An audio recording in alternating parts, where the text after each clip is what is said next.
Good morning all, and welcome back to A Daily Dash of Life. Everyone is still sleeping, but I need to get up and start the day.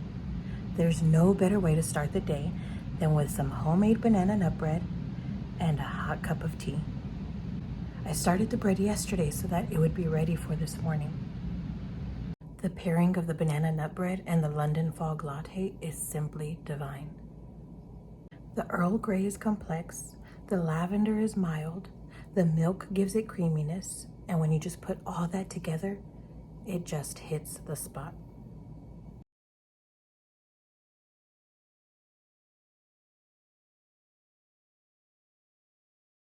The banana nut bread and the London Fog Latte are both very flavorful, but they're subtle flavors, perfect for the calm before the storm. Let me show you how I make both. For my latte, I need to get my hot water started. And while that's starting, I'm gonna get started with everything else.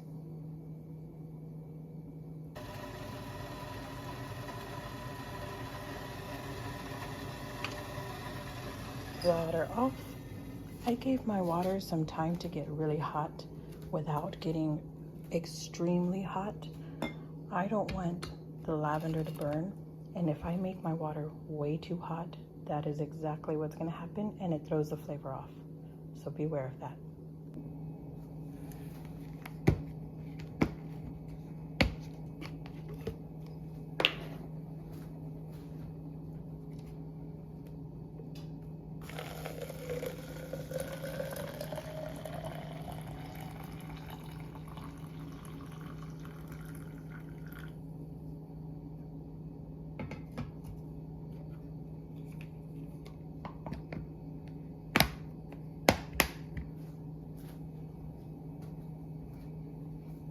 I'm steeping some Earl Grey mixed with some lavender, and that's really going to give me some bold flavors, some really yummy flavors.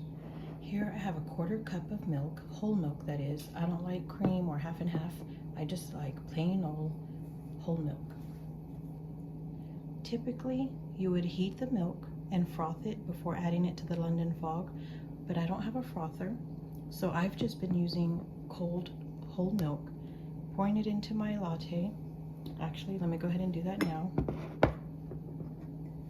In here I have my sugar to taste already. I'm going to pour in my milk.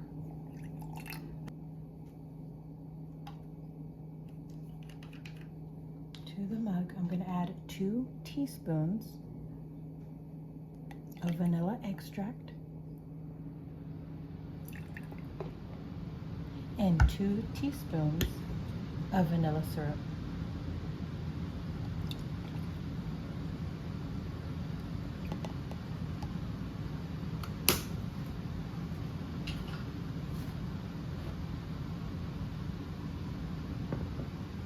I'm just going to wait for my tea to finish steeping. Give it about 3 to 5 minutes. I typically leave it for 10 minutes though, let's be honest. I get busy, and that's fine. Don't forget to add your filter and just pour your tea.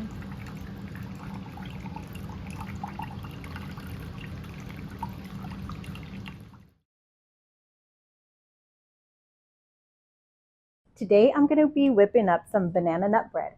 I have some extra ripened bananas that I need to use up before they go bad, so that's what I'm going to do today. If you don't have some extra ripened bananas, you can simply use some fresh bananas and then mash them up just so that they can begin to get a little syrupy and get some sweetness going. And that's all it takes. This is my second batch that I'm going to be making, and this batch I am using fresh bananas. And as you can see, all I did was mash them up, and they're beginning to get sugary, syrupy, and the more syrupy and sugary they are, the sweeter your banana nut bread will be.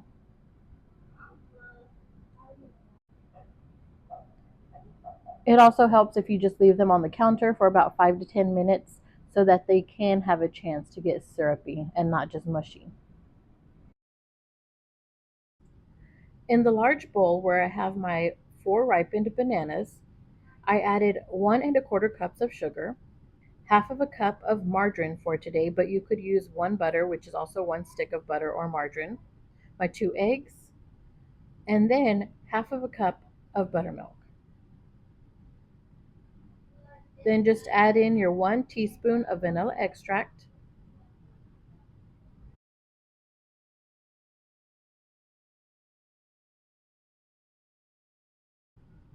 and that's all you need before you start blending to a smooth consistency. Here you can see that I've blended up all of the ingredients in the bowl until it reached a smooth consistency.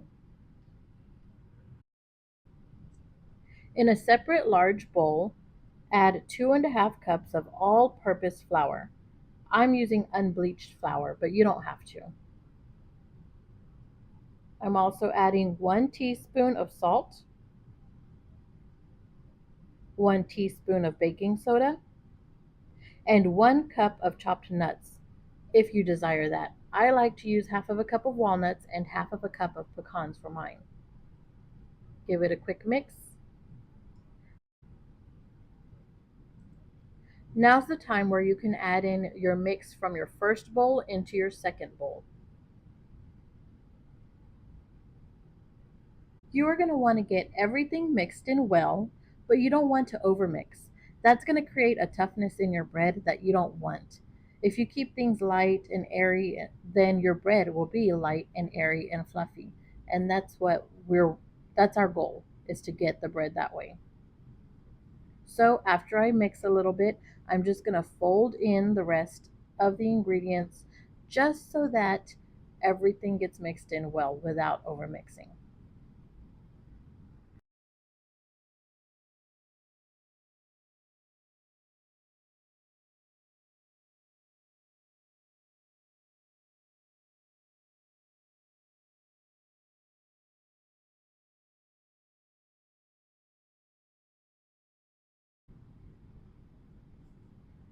Everything should be mixed just until moistened and then stop.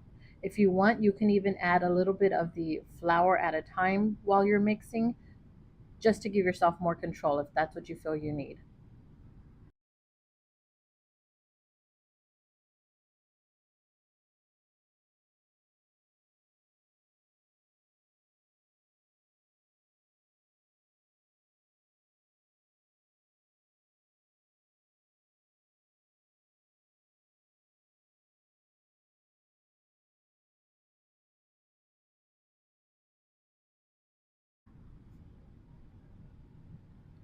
This is the way that I line my baking pans. I don't grease the pan. I do use this parchment paper. I kind of rig it up in a janky way. I use the bottom of the parchment paper to measure the width that I need. Then I just cut where I need to cut.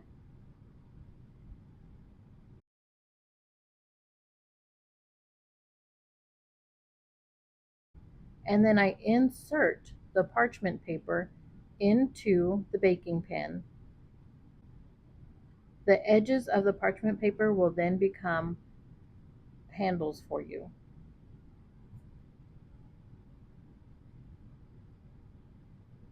So push that in there, and now just add your batter. This is the tricky part, is trying to add the batter and keep the liners down, the parchment paper.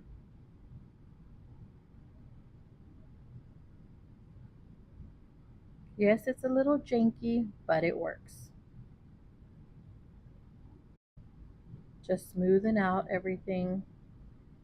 As you can see, there's some lines or some indentions in the inside of the pan, and that's what you're going to use to decide where you're going to stop filling your pan.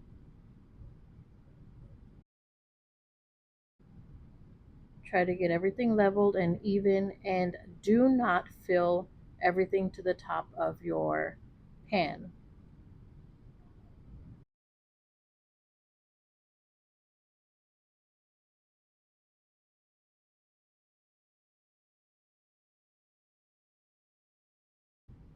I fill it to the first or second down. And that's it.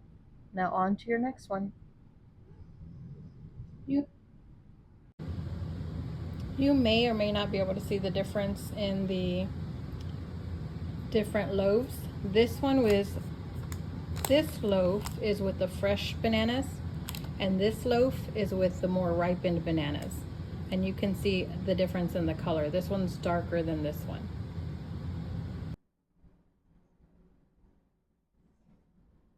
My oven has already been preheating at 350 degrees. So now I'm just going to put my bread that has been trayed, in case there's any spillage, into the oven for an hour, or until you poke it and nothing wet comes out. Toodaloo, see you in a bit. The hour is up and it is now time to test the bread for doneness. Oh man, would you look at that? Gorgeous. Gorgeous. Work it, gorgeous. Oh yeah. Let me get my pick. Right in the middle. Oh yeah. Oh yeah, baby. Oh yeah. One down, one more to go. Ooh, smooth. And I like that this right here, this is almost like a crusty top. Oh, that's gonna be so good when you bite into it. Now, would you look at that?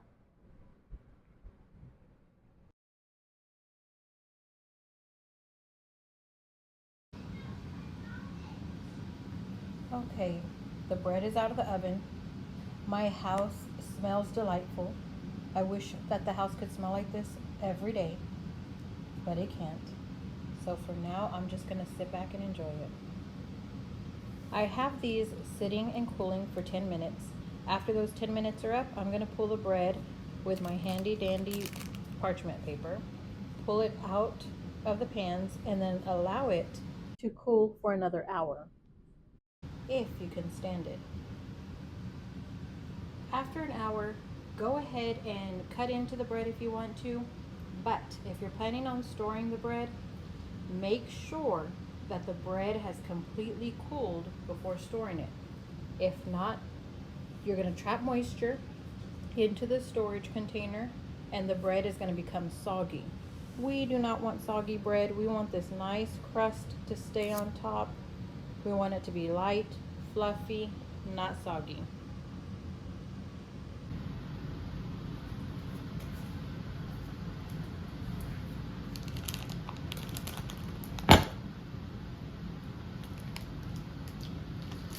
Boom. Easy peasy.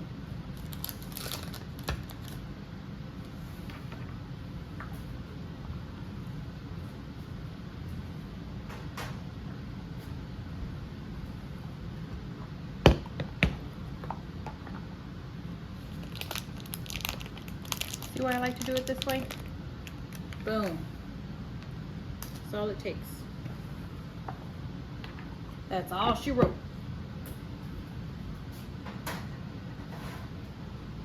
And that's without adding grease.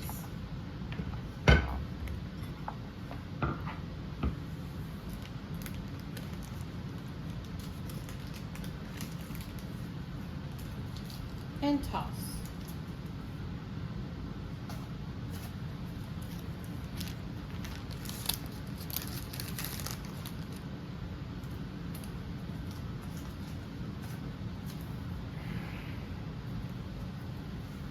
And 50 minutes from now, I will be cutting into the first one.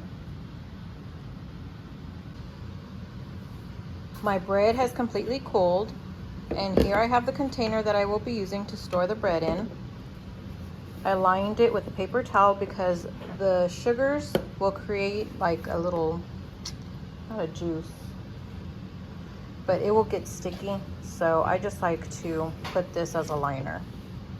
And I'm only gonna put it in the container because I have completely cooled the bread.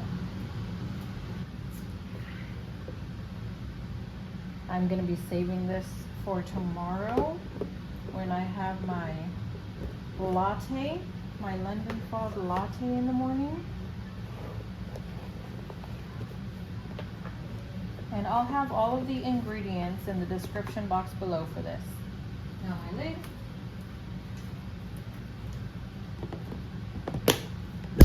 Boom. And that's how I will be storing it. Now let's cut into that one.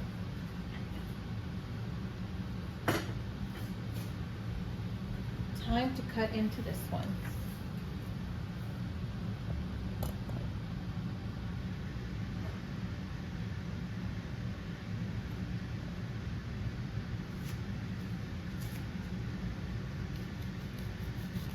Ooh, nice.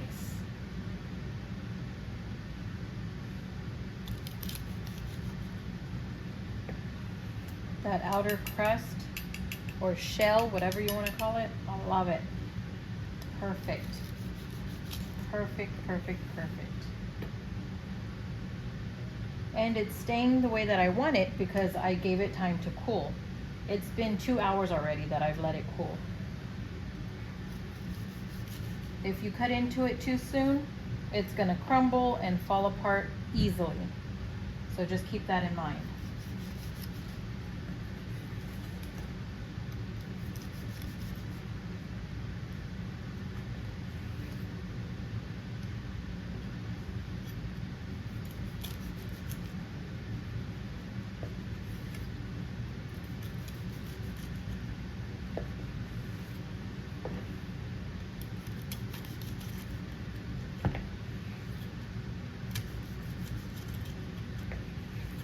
Yes, perfection.